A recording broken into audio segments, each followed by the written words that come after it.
Okay, I'm gonna be real fast because the test today. So boom, herbal medication.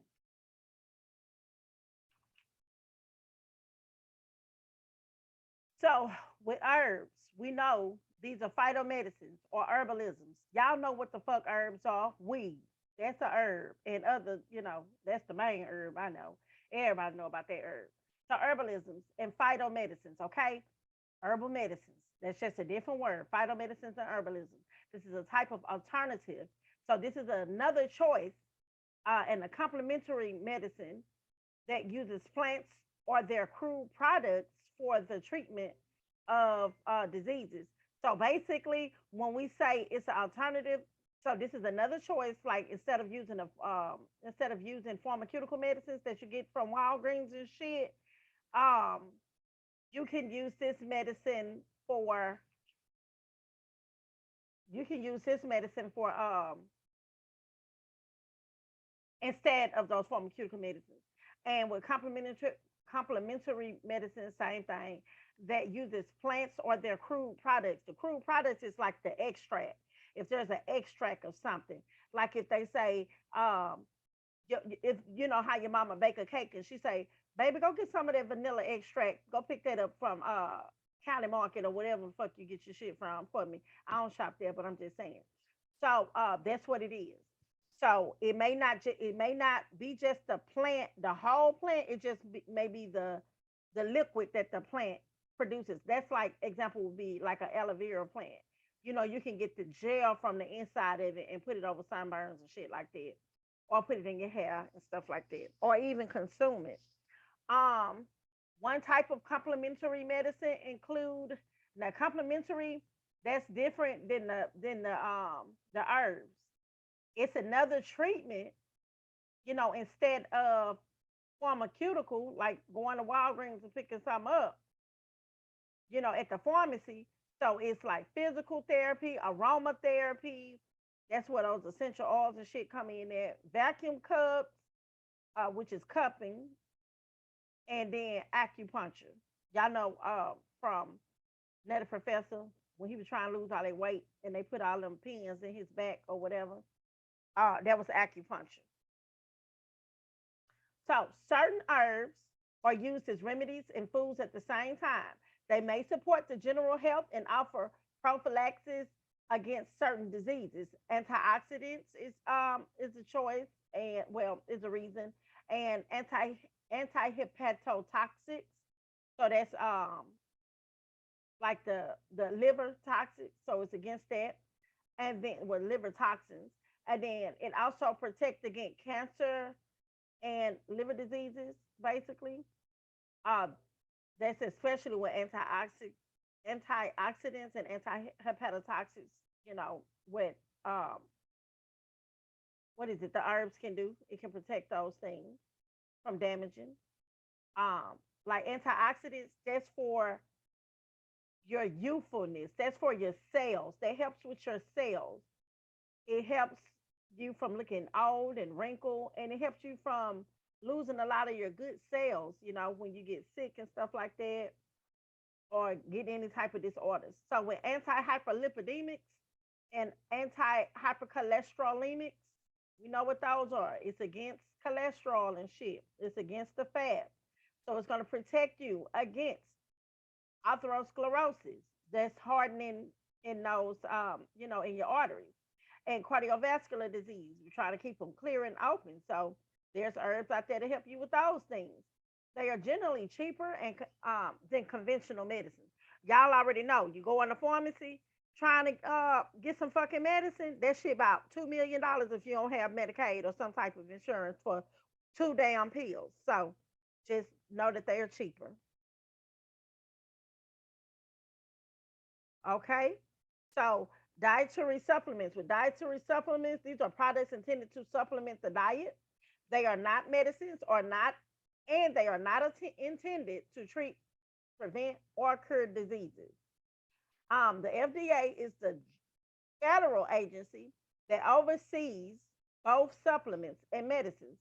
But the FDA regulation for dietary supplements are different from those for prescription or over the counter medications because baby. The whole reason is it's the whole reason behind it. The FDA don't want to approve shit that can do more than treat a patient. Medicines at the pharmacy treat your ass. That's all they do is treat. But sometimes these herbs, they can help with treatment. Not only can they help with treatment, but these herbs can heal your ass. So think about when our ancestors used to go out into the field. It wasn't any goddamn pharmacies back in our ancestors, when they were enslaved and shit, or before they even became enslaved, when they was, living abundance, and a free life. They knew how to go out into the land, into the earth and Mother Nature and get things to help them heal.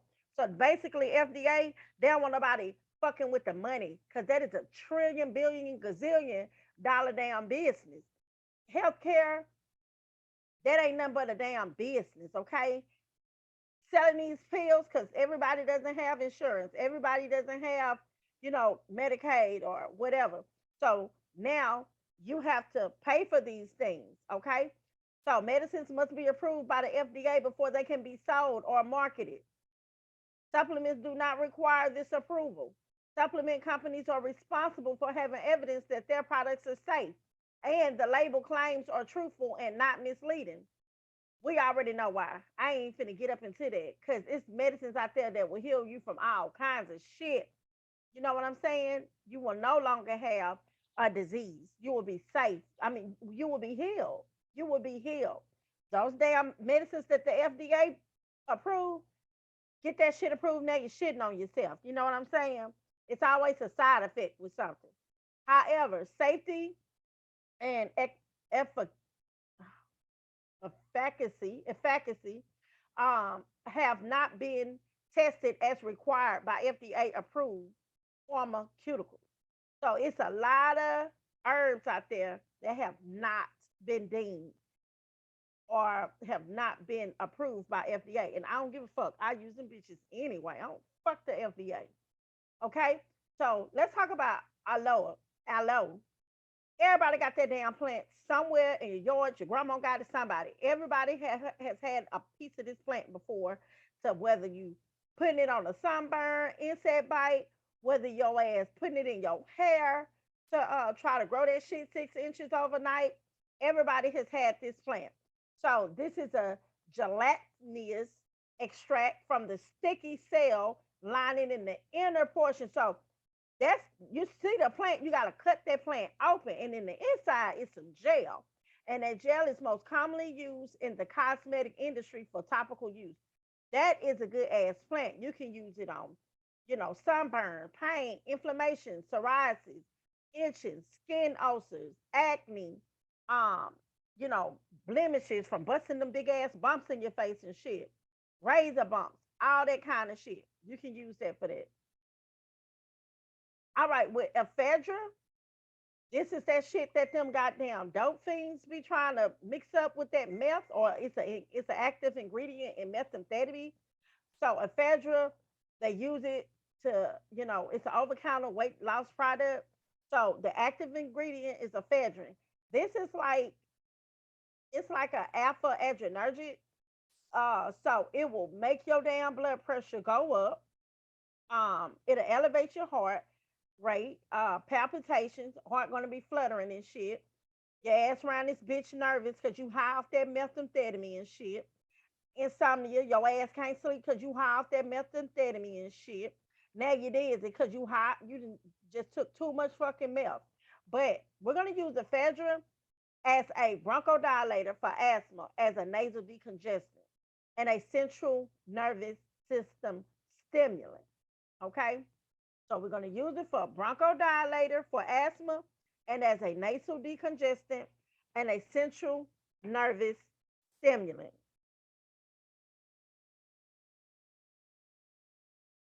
All right. And it's contraindicated in motherfuckers that got hypertension, like me. I can't take that shit. My grandma got diabetes. She can't take ephedra. And people that got thyroid disease, my brother can't take this shit.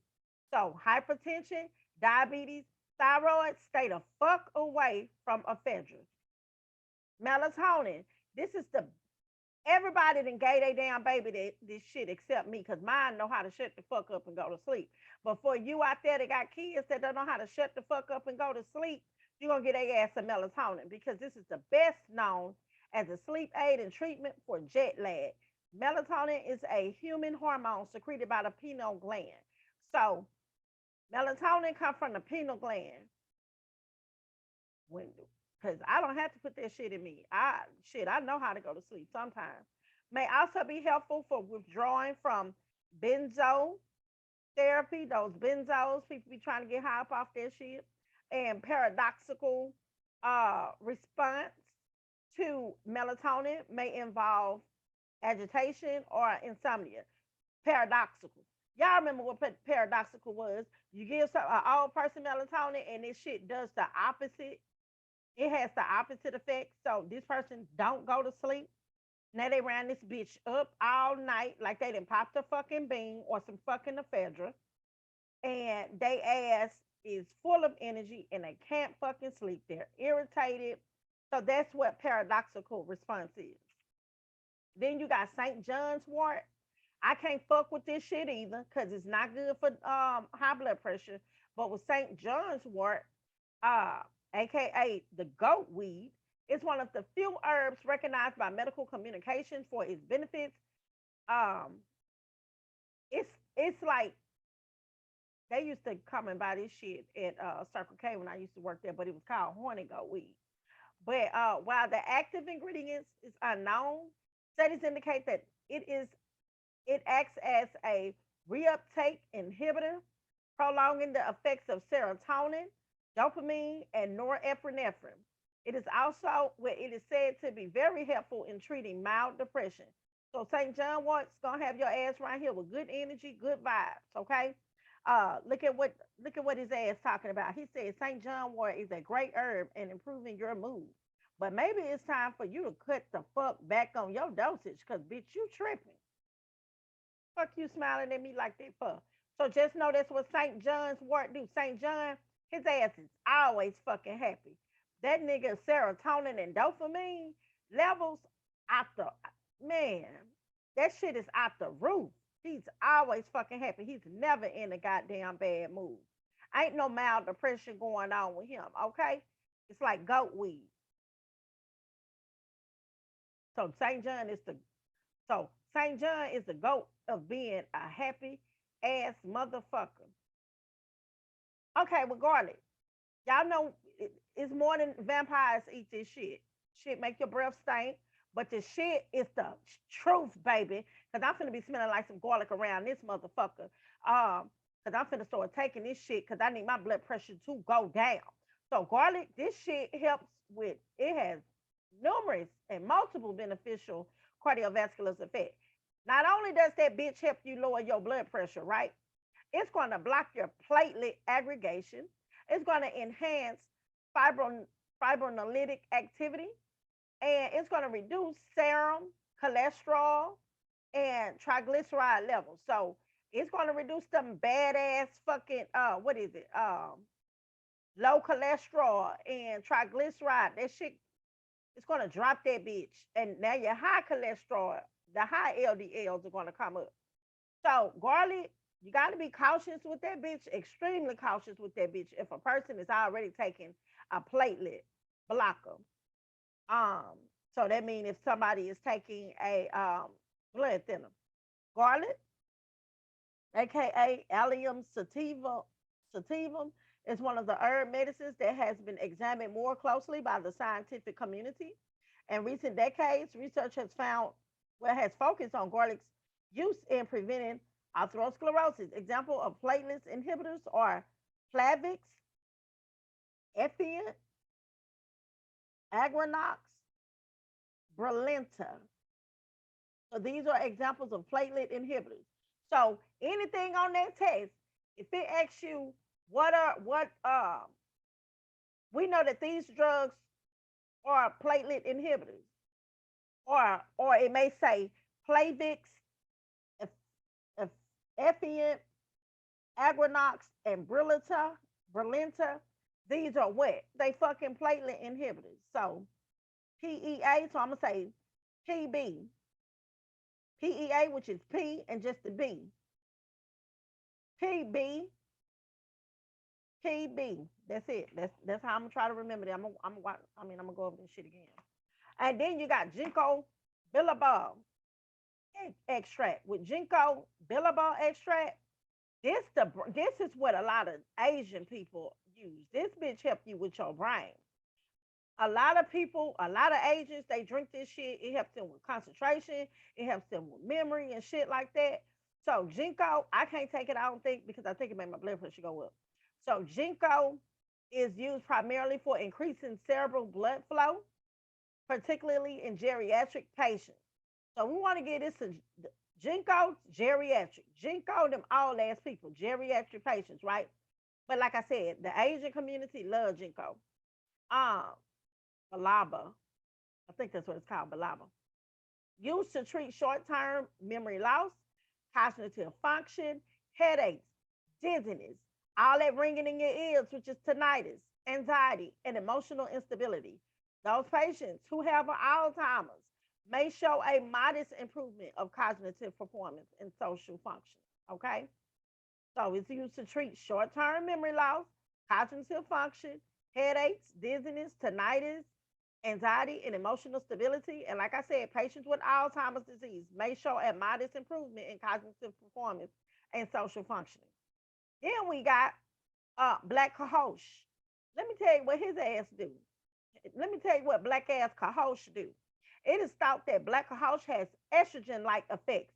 So anybody, Miss Jefferson probably would have did good with this motherfucking medicine right here, baby, with her goddamn attitude.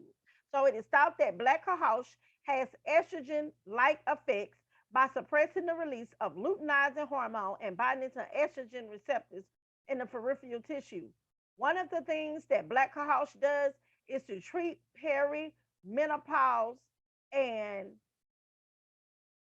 menopause symptoms. Okay, so before your ass finna hit menopause, because you probably already acting the fuck up, and when the menopause really fucking kick in, we gonna get black Cohosh for you. See, black Cohosh sound like a black cock. Okay, you need some black cock to calm your motherfucking ass down. So symptoms that are associated with these conditions including things like dry ass pussy, hot flashes, excessive sweating, and even changes to your mood. Okay, it helps you with your mood. So symptoms that are associated with these conditions include things like I know where it is, dry ass pussy, which is vaginal dryness, hot flashes, excessive sweating, and even changes to your mood. Anikia, Anikia, or echinacea, whatever the hell Miss Griggs said. It's a hell. I always call it echinacea. Hell, I just be making shit up.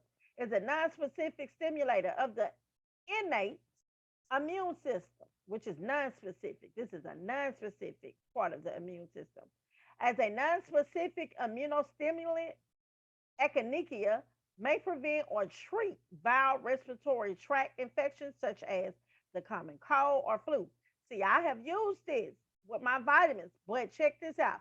Didn't know my bitch ass couldn't use it. I probably can't because this shit right here, my nigga, this shit right here, it fucks with people that has lupus, rheumatoid arthritis, multiple sclerosis, myasthenia gravis, and psoriasis.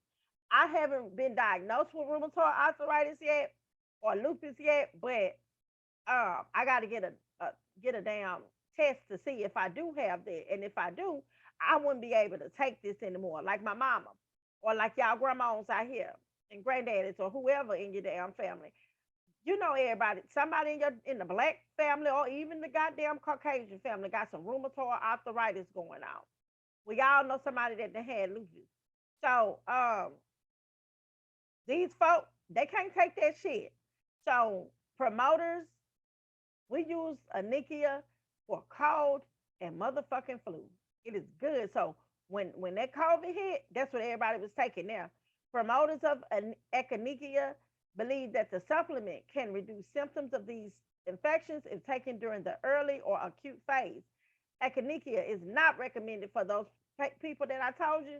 They got lupus, rheumatoid, multiple sclerosis, myasthenia gravis, psoriasis, that's autoimmune disorder. So anybody with an autoimmune disorders, hell no, they can't have anicea. And then we got green tea. Now this the shit I thought I was doing right. Can't take that shit. You know why? Green tea gonna raise the fuck out of your client blood pressure. It's gonna raise the heart rate. I'm taking metoprolol. I can't take this shit. Now, yeah, it's gonna have you going to the bathroom. Green tea not only is it diuretic, but your ass will be going to shit. And this is very this that green tea, baby. Them Asian people love that shit. The Asian culture, baby, this is the truth to them. Just like that ginkgo biloba. The caffeine produces CNS stimulation and is thought to improve cognitive performance. It raises the heart rate, blood pressure, and act as a diuretic. Green tea is taken by mouth to reduce them damn fucked up ass cholesterol. So it's gonna raise your HDLs and it's gonna load the fuck out of the LDLs and triglycerides. And that's it. That's it for this one.